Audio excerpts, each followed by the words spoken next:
my life had always been centered around success and driving myself to achieve more.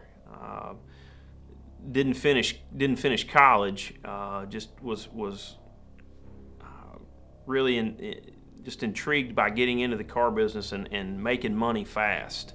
And I grew up around it. My best friend's family owned a bunch of dealerships in Central Arkansas, the Landers family, and so it was easy for me to get my foot in the door. And then as I was learning the business and getting better at the business, then opportunities were opening up, not just from the relationships I had with the family, but then my performance and that constant drive to succeed and to do better and to earn more and to gain more. And the next thing I knew, I was getting opportunities to move to Northwest Arkansas, and I had the opportunity to manage the Fayetteville Auto Park.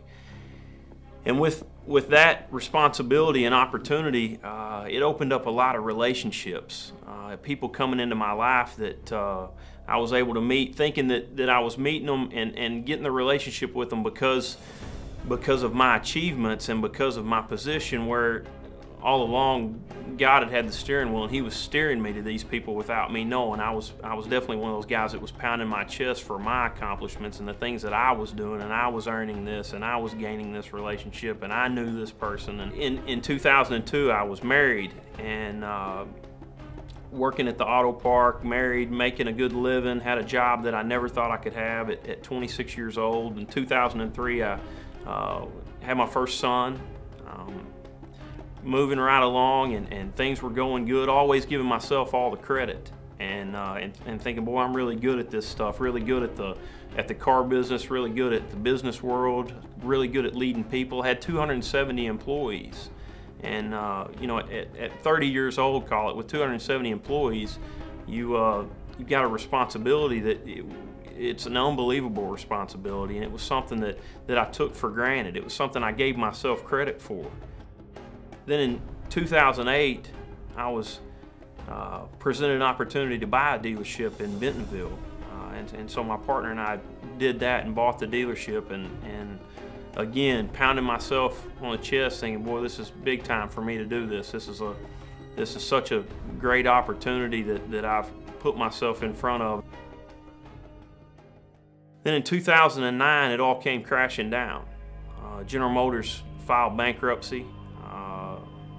I was spending hours upon hours at the dealership. My marriage was struggling, and I quit. I quit on my marriage, and I couldn't chase anything but a divorce. And so, in late 2009, I filed for divorce and ended up divorcing my first wife.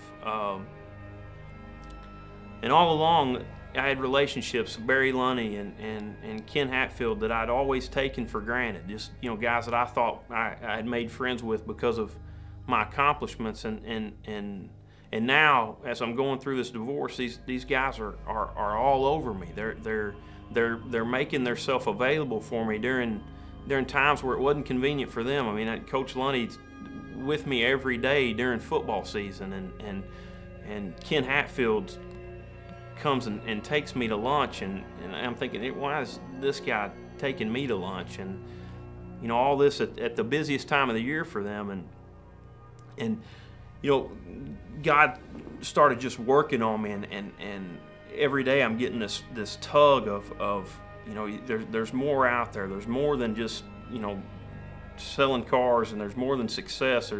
There's more out there. And at that point in time, the light came on that none of us are good enough, that nobody's perfect, but God just wants that relationship with us to where we can get better each day, and through Him we can better ourselves, and we can grow, and we give God the glory and don't take the glory for our successes and for all the things, these material things that we have. It's, you know, it all means nothing if you don't have a relationship with Jesus Christ. And you know, over the next few weeks, every day seemed like a battle. You know, I was 33 years old and going through something that I'd never gone through before. And every day it seemed like I was just wrestling with all these emotions of what was right and what was wrong. And then on November the 2nd, 2009, I was probably at the emotional low of my life, at least to this point. My divorce was final. I was sitting in my office early in the morning, and I was in there by myself early. I'd get to work early to be by myself, to where, you know, I didn't have a bunch of people asking me questions or bother me. I could get things done. Really, it was just a time where I could be by myself. And I had a guy come into my office who I knew from a friend of a friend. I knew him, but I didn't really know him. And he knocked on the door, and I really didn't want to talk to him. I wanted to be by myself. Again, I was just at an emotional low. And he let himself in my office, and he sat down, and of course I was just disturbed by what are you doing? You're kind of bothering me. I didn't say that, but that's what the thought that was going through my mind. And he said, "Clay, how are you doing?"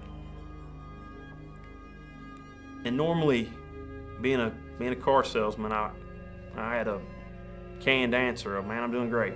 Business is good." But for some reason that day, to a guy that I didn't even really know, I said, "I'm not doing good." And he said, "I know." He said, "For 2 weeks, God's been screaming at me every day to come up here and talk to you. And for 2 weeks, I've been fighting. This morning, he yelled at me, and he said, 'You've got to go up and see Clay Maxey.' Clay, I'm going to ask you a question." And I sat there, and he said, "Do you know Jesus Christ?" And I broke down. Now, I've been asked questions all my life. I've been blessed to manage people, and I've been asked questions that affected my life, affected our business, that affected my family, that I've been asked question after question after question, and I've never been asked that question before. And it changed my life. And now that I have devoted my life to Jesus Christ, and I have a relationship with Jesus Christ, I'm fully committed because of the relationships that God provided, the Ken Hatfields and the Barry Lunneys and Don Strubing, these coaches, Eric Burnett, these guys that were in my life that were such blessings to have around me. I'm totally committed to helping them any way that I can. It's easy for me now to be fully committed to the FCA, and I've had such an awesome opportunity to be a part of the FCA and serve on the board, and to get to spend time with coaches and the players and the other board members and just the community that the FCA is such an awesome blessing. With 2 young sons,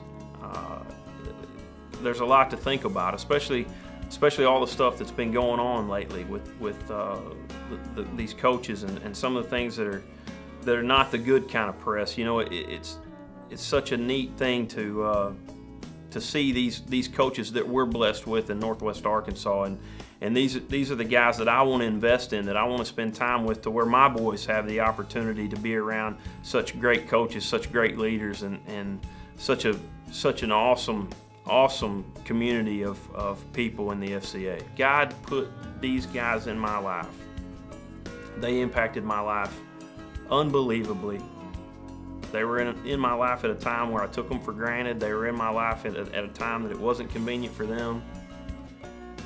And I'm so thankful, and I've been so blessed. And I'm so thankful that I was asked the question, "Do you know Jesus Christ?" My name is Clay Maxey.